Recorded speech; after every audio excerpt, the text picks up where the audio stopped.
Welcome to the Successful Encore Career Podcast, brought to you by Central Ohio Area Agency on Aging, Nationwide Insurance, Innosource, and our special episode sponsor, the Resume Coach.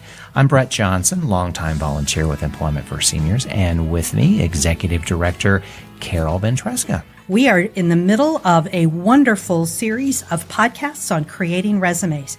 Resumes are the bane of everybody's existence that's a job seeker, and we all need as much help as we can get on creating resumes. So we are going to do several podcasts talking about the basic information on resumes and why a resume is important in your job search, what to include or not include on a resume, and also about accomplishment statements. So in our first podcast, we covered the purpose of resumes and formatting and length and appearance. And in today's podcast, we are going to talk about what to include. And we're going to cover the first three sections of resumes: contact information, summary statements, and work experience. So I'd also like to introduce our guest speaker, Sharon Hamersley. Sharon is the principal coach for the Resume Coach, where you help job seekers conduct a 21st century job search. So that's important to think about because our mature job seekers go back a century or so, and they are looking for all that great information for how to do it in today's world, in today's economy. Sharon's been a longtime supporter and volunteer at Employment for Seniors as well as the Career Transition Institute. She also facilitates our Employment for Seniors career workshops. So Sharon, thank you so much for joining us today in this podcast series. Thank you, Carol and Brett. I'm very pleased to be here, and I hope that the information that I provide today will be of benefit to all of our listeners, no matter whether they're a half century, a quarter century, or maybe a bit beyond that. Exactly. Yes, we had a client come in today who is 89 years old. Wow. And still working and doing a great job. And she was touching base with us and wanted to talk about a little bit about other opportunities that are out there for her and all. And so, so welcome to all of our listeners, regardless of your age. Let's talk about resumes. Yes. Okay. What do you include in a resume? So first and foremost is you got to put your name in there. Now, contact information has changed over time. And so let's talk about what does go in, what can go in, and what doesn't go in.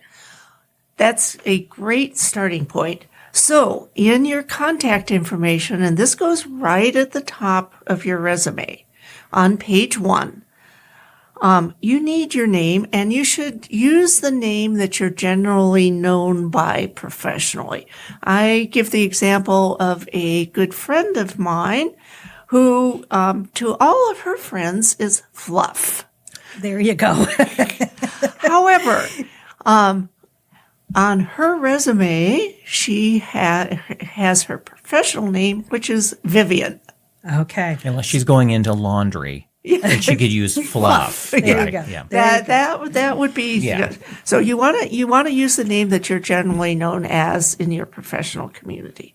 Now, another question that I get is, my address. And my recommendation in today's world, where unfortunately we're seeing a lot of nefarious stuff going on out there, my recommendation is that you use the city and state. That could be Columbus, Ohio, Westerville, Ohio, Delaware, wherever you are. And you don't even really need to use your zip code. So just that address. Now, when you fill out an application, you're going to provide your street address anyway. So it really doesn't need to go on your resume. That's optional. I have a question about address. And I don't think our Employment for Seniors clients, for the most part, they're all here in Central Ohio. But once in a while, we get someone who is looking to move to Central Ohio. And so they try to fake an address in our city. So if this contact information is specific to that individual, they really need to be truthful on their resume. Exactly. Unless they actually have an address that they are connected to somehow in the city where they're looking. Yes. And actually, in your contact information, one way you could kind of finesse that is relocating to Columbus, Ohio. There you go. Good idea. Great idea. Okay. Yeah, I've had that occasionally, relocating to. Then the next part of it is your email address. And here is where sometimes we run into a bit of difficulty with our email addresses because we really don't stop to think whether they're professional. Because I have actually reviewed resumes at the Career Expo and places where the username was, and I hope this person isn't listening, Quilter Lady. And I don't think she was looking for a position as a seamstress. Right. So, also your service provider, rightly or wrongly, you can be judged based on your service provider. If you still have an @AOL.com email, that unfortunately pretty much says to the reader, this person isn't really on top of technology. So what I really recommend, and I know this is a pain, is that you get a Gmail account, because that's the current one. And it's just your first name, last name, some combination of that, no dates. If you're forced, because your name is Jean Smith, if you're forced to add some numbers after that, pick 3 or 4 random numbers and just throw them in there. Yes. Jean Smith, 1950, likely means Jean Smith was born in 1950. That is correct. Right. So the other part about the AOL and maybe hotmail.com that folks may not realize, Employment for Seniors is on a GoDaddy server. And GoDaddy and AOL are always fussing with each other. And oftentimes our clients don't get our emails, but they don't bounce back to us. So we don't know they're not getting our emails. So we could call them and check. So if you have an older service provider, you may be missing information and not even realize it. that's a very good point. So next point of contact is your cell phone. And I emphasize that you really need to be using your cell phone as your primary contact point. And I use an example that I think, Carol, you passed along to me, I don't know, probably several years ago now, about a client at Employment for Seniors who got a message on the home voicemail, and the other occupant of the house forgot to tell the candidate. And it was for an interview for a job, right? Yes, it was. And they lost. Mm-hmm. Yeah, they lost out on that. So your cell phone should be your primary contact. And call your cell phone and listen to the message that you're getting, or non-message. Again, you need a good personalized message. And it can be informal. Hello, this is Sharon, the resume coach. I'd love to speak with you. Please leave your name and number, and I'll get back to you as soon as possible. That's all you need to say. It doesn't need to be formal and stiff. Just, it needs to be you. It's another piece of your presentation. And it shouldn't be something that reflects personal issues for you. Yes. And you can, once you have a job, you can change back to have a nice day or whatever it is you want to say in your message. But during the time that an employer is calling you, it really needs to be succinct and very professional. Yes, exactly. And then the final element of contact, and I know this is a steep hill for some people to climb, and it's particularly for people who are in the professional job market. You need to have your LinkedIn profile up to date, and you need to include your LinkedIn profile URL on your resume, and also your email signature, your business card, all of those other things. But because your LinkedIn profile can be much richer in content than just your paper or electronic resume, and pointing a potential employer right to that can really help you get a leg up on people. Next, we want to go into the summary statement. And we were talking earlier and noted from your cue sheet as well, too, so we make sure we cover all of our points. This is your first and often only chance to impress the employer with your unique qualifications. That sounds like it's one of the most important parts of your resume. Yes, we were talking about the part of your resume that's above the fold. This is it. You have 7 seconds. I think we already mentioned this. You have basically 7 seconds to convince the reader to keep going. Otherwise, you've basically lost them. So you need to be very, very clear about the skills and accomplishments that you bring that will help the employer meet their needs, reach their goals.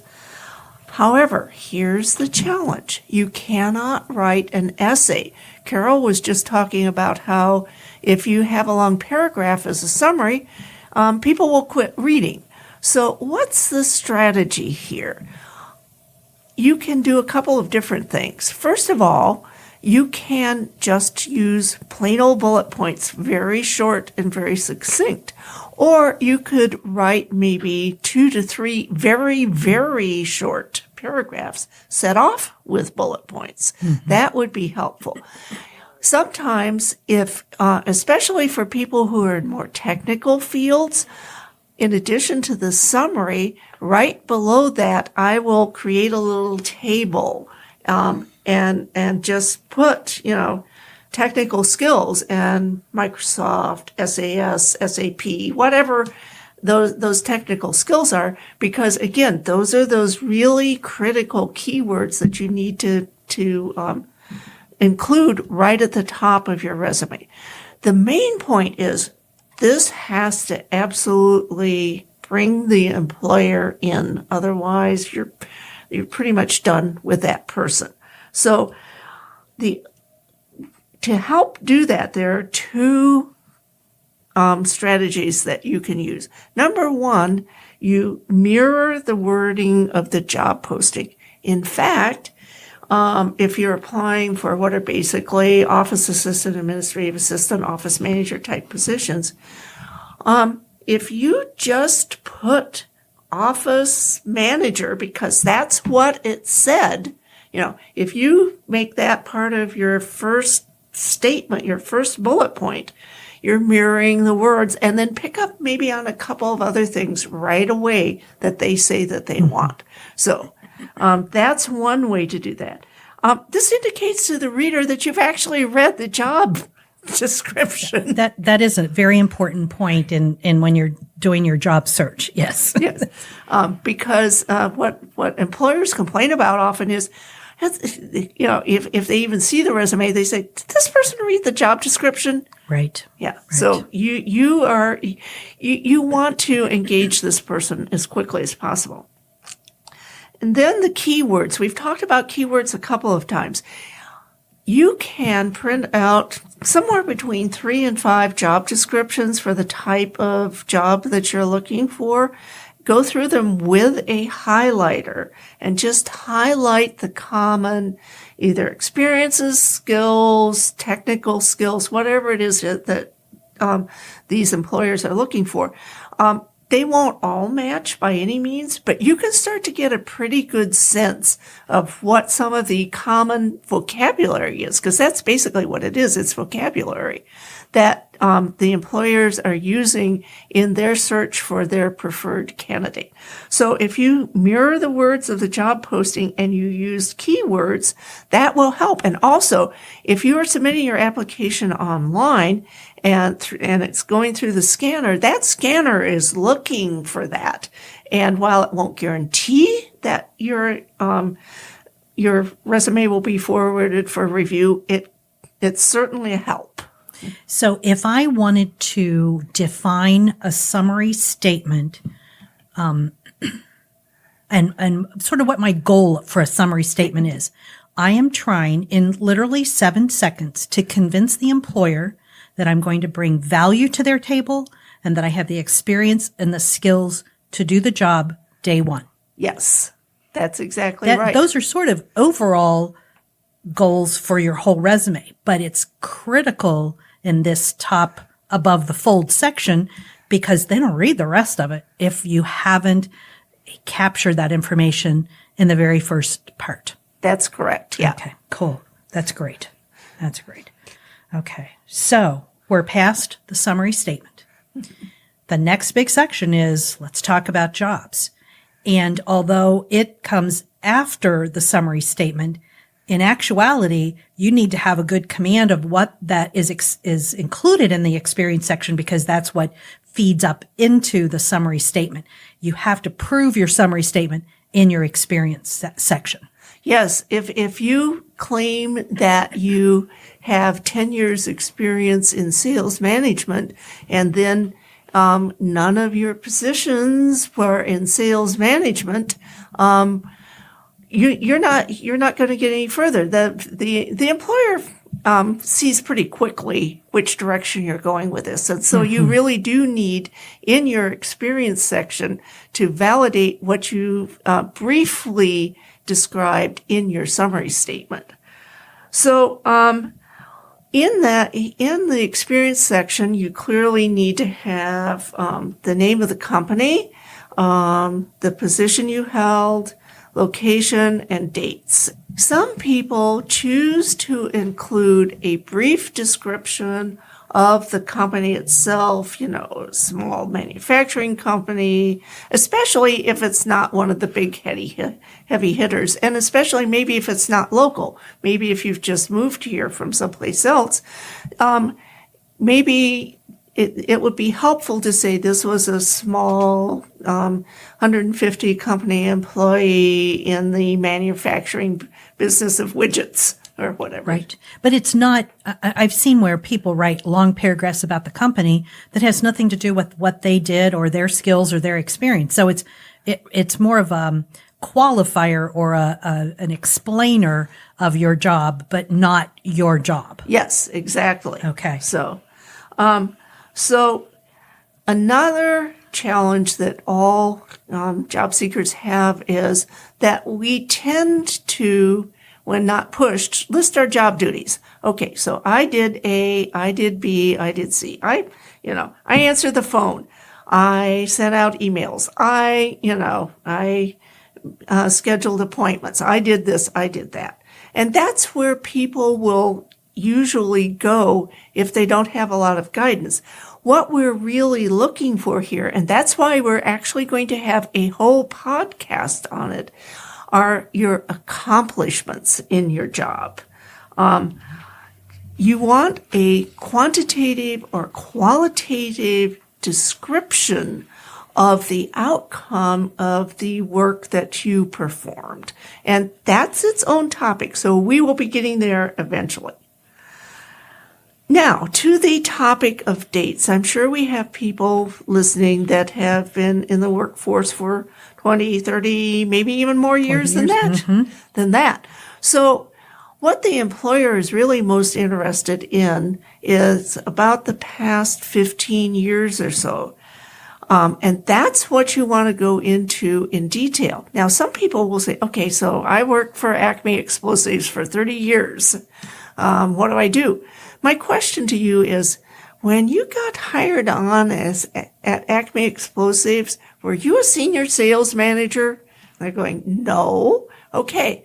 So how long have you been senior sales manager for Acme Explosives? Well, I was promoted about 8 years ago to senior sales manager. And before that, I was sales manager.